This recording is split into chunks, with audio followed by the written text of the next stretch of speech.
నరేంద్ర మోదీ గారి నాయకత్వంలో భారతీయ జనతా పార్టీ ఈ దేశాన్ని గత 10 సంవత్సరాలుగా అవినీతి రహితంగా అభివృద్ధి పరమావధిగా పరిపాలిస్తున్న సంగతి మనందరూ తెలిసిందే.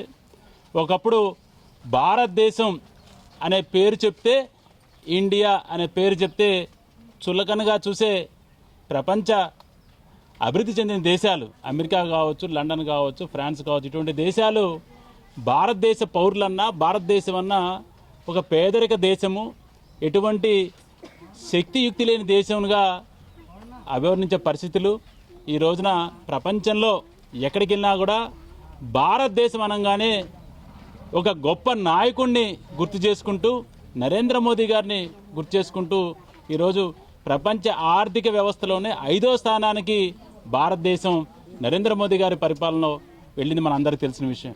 మరి అదేవిధంగా నరేంద్ర మోదీ గారు చాలా స్పష్టంగా చెప్పారు, ఈ గత 10 సంవత్సరాల పరిపాలన కేవలం ట్రైలర్ మాత్రమే, సినిమా ముందుంది.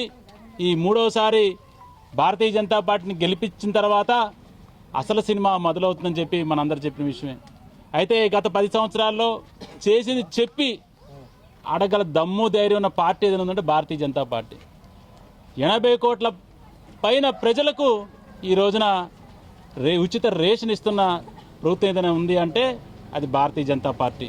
అదేవిధంగా 40 కోట్ల మంది పైకి 50 కోట్ల పై మందికి మరి జన్ధన్ ఖాతా ఏర్పాటు చేసిన ఘనత దేనికైనా ఉంది అంటే అది భారతీయ జనతా పార్టీకి. ఈ రోజున ఏ ప్రభుత్వ పథకం అయినా సరే ఎవరు ఎక్కడికి వెళ్లకుండా, ఏ ఆఫీస్ చుట్టూ తిరగకుండా, ఏ నాయకుల చుట్టూ తిరగకుండా, ఎవరి చేతులు తడపకుండా వారికి రావాల్సిన ప్రయోజనాలు, వారికి రావాల్సిన ఏదైతే బెనిఫిట్స్ ఉన్నాయో అవన్నీ కూడా అది కేంద్ర ప్రభుత్వం కావచ్చు, రాష్ట్ర ప్రభుత్వం కావచ్చు, అవన్నీ కూడా నేరుగా వారి ఖాతాల్లోకి ఈరోజు వస్తున్నాం మనం చూస్తున్నాం.